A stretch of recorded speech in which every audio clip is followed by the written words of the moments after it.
Well, hello, all you party goers out there. Are you ready for this wonderful, wonderful show we've got in store for you? Ouija Wack, people. Let's talk about everything Ouija board. I'm your host, Misty. And I'm Ashley. And we are going to crack this nut tonight and figure out what's inside. Ouija boards. Have you ever had any dealings with them? Ashley, have you ever had any dealings with them?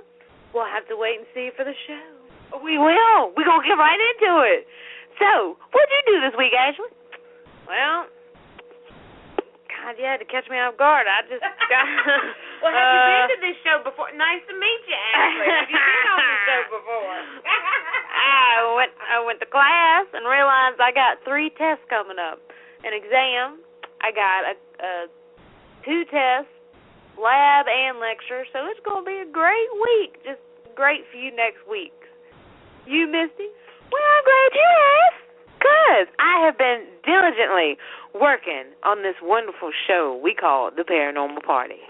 I have been digging and trying to find the best guests that we can bring right to you, right into your ear canal, into your wonderful brain, and just go, that's just a wonderful, lovely feeling I'm having of all this awesomeness. Isn't that nice, Ashley? It is just, it's darling, just the darling I've ever heard. I try, I tell you, I do. But anyway, let me give you a little tip. I gave y'all a little heads up on listen in tonight, people, because we're going to tell you some great guests we have coming. And are you ready, Ashley? I'm ready. Okay, we're going to play a little game. What a game? It's a game about who the hell's going to be on this show. First of all, yeah. I'm excited. Who? Okay, I'm going to give you some clues, and you try to figure out who's coming on the show. You ready? Yeah. Number 1 person. Yeah, what? Yeah. Her family just had a movie done about her, and Ed and Lorraine Warren was in it. What was it? Like, you don't know the name of the movie. I thought we were playing Act Dumb. No, that's just normal every day in your life.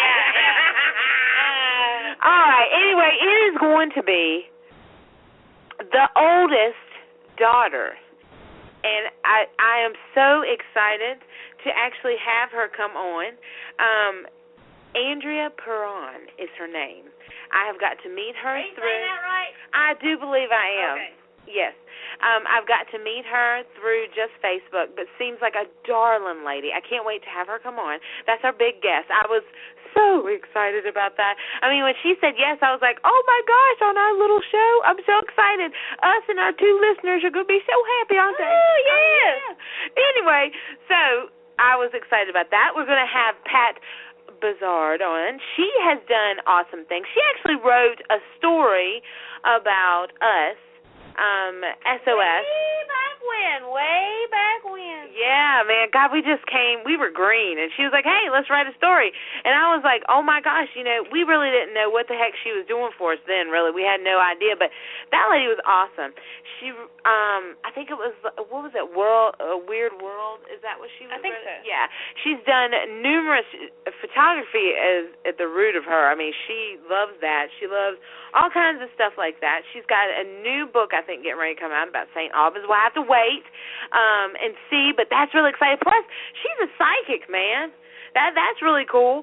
So I'm excited about her. And then, also, I've been talking to this gentleman, and I'm hoping to lock him down for January, people. So you're going to have to stay tuned for when he actually is coming on. But we are talking about Chris Deadman. So I am excited. We've got so many guests getting ready to come on, haven't we, Ashley? Yeah. Man, to the end of the year, we're going to be rocking and partying, man. But we're just so excited with all these guests that have blessed us with coming on here, and we're just excited. So let's get back to our normal topic, Ashley. It is Ouija or Wack. Is it? Yeah. Do you have anything lined up for this? Yeah, I got plenty of stuff. Chance to talk. Okay, now, the Ouija board, in case you have no idea what I'm talking about, is actually a board that is laid out on one side yes, one side no, and it usually has a sun or a moon, and it's also in ABC, and it's kind of like in a rainbow. Put your hands like a rainbow. And then it is 0 through 9 numbers. That is the Ouija board. Now, usually they take this, oh, God, it starts with a P. It's a plant shoot. Plant shoot. Plant. That's not how you say it. Plain shit. Yes, it is. They don't got shit in it. It is. It is. It's a whole bunch of shit. Shit. Plain shit. We got the plain shit. And then, we're going to smooth over that like that. We got the plain shit. And then you take it, and it's actually this wedge-type little board. And in the middle, it usually has a piece of glass, or if you bought yours at Toys R Us, then it's a piece of plastic, and it has a pointer on the end. And the game is played, actually, by you, if you're by yourself, or you have family, friends, anybody you want to bring along. You all put your finger or two fingers on the machine. Then you ask questions, and supposedly a spirit will move it and talk to you. Now, it's been in the media lately about Joan Rivers. She used one. Also in the movie and different other things. And it's always frowned upon in the paranormal community because it's kind of like a gateway. Hey. Let's not talk about. We're going to talk about that in a minute. Don't give it away. Oh, well. Now, actually, you pronounce it Ouija board. And, yeah, okay. What we want to get down to is the meat of it. What Ashley was trying to tell you is the schematics of it. I don't even know if that's a word, but I made it up right there. So another thing that we wanted to look up on it is just some cool little things. So I looked up the Smithsonian. It was magazine.com. Y'all are more than welcome to look up it, too. But some of the stuff on it is, Ashley, do you know where the name Ouija board came from? There's different ideas of where it came from, actually, but you give me yours, and I'll tell you the ones I read about. Okay. The one that I read, and that will be on the Smithsonian, the makers of the first Ouija board asked the board what should it be called, and guess what it came up with? Ouija. Came through. They asked if that what that meant, and the board replied, good luck. So they kind of stuck with it. They were like, well, people are going to need some good luck with this board. Alrighty, and then afterwards, it actually switched owners. The guy who actually had the idea first went bankrupt. Robert Perch? Yeah. P-U-R-C-H, yeah. He actually went bankrupt, so his foreman or his business partner actually took the idea and went along with it and named it Ouija. That's what my note said. Where'd you get that from? Where'd you get that? Is it from the Ouija board blog? Because I got something to tell you about that one. They're squirrely, and we're going to talk about them later on. No offense if you write that Ouija board blog. An employee of Elijah Bond, William Fold. No, Elijah isn't one that I knew of. Took over the talking board in production in 1991. He started the production of his own boards under the name Ouija, or Ouija. Using the board was an ancient Egypt word meaning good luck. Now, also, that's what it was. It was supposedly there's different stories of where it came from, actually. There was the story you got, and then there's also that it was an Egyptian word for good luck. And then also, after so many years later, when he redid the production of it, he actually tried to cover up that story and say that it actually meant the oui was yes for French, and German was ja for yes. So he was actually just doing it in different languages. Yes, yes board. Yes, yes board. Well, I don't know if it's a yes, yes board.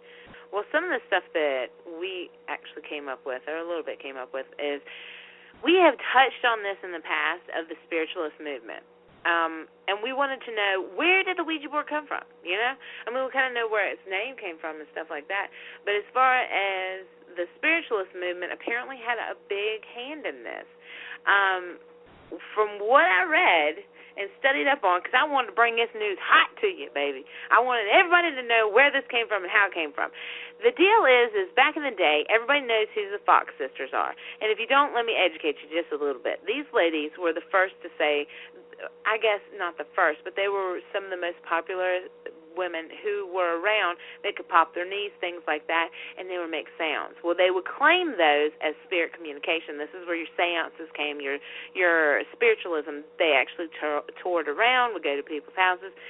Later on, they came out and said, yes, this is us popping and knocking and stuff like that. But at the time, nobody knew that. Well, this board was actually brought in because people kind of got tired of sitting there waiting for somebody to crack their knee, knock on something like that. They didn't know that it wasn't, a spirit. They just wanted it faster. I guess that we can kind of move that with, as an investigator now, you know how you set, and if you're a true investigator, you set for hours, and you don't hear nothing, and you don't have anything going on, and then you go home and you'll listen, and maybe you'll find something. Maybe.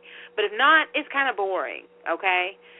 Well, I'm assuming this is kind of like some of those seances. So what did they do? They jacked it up. They brought in the Ouija board. Of They course, knew. you get more money. Then you Exactly. want the reaction. So for them to come in there and actually do what we do and sit there for hours, why the hell am I going to pay this lady to sit in her living room for half an hour? Right. So I think that's where the Ovilus also comes in. Like, if you ever take an Ovilus on an investigation, and then you do a pure just EVPs, cameras, things like that investigation, they're night and day. Because once you bring that Ovilus out, I'm not saying that they're not true or whatever. That's not for this little show. But what I am saying is it's different because people start talking to it like it's real. They'll be like, what? Timmy's in a whale? Did they say whale? You can add more things. It's like, whose line is it anyway? So people just feed you words that would go in with your story. And you're like, oh, and you got connected all kinds of stuff. Giraffes and elephants are in your story next. So it's like an easy, fast thrill.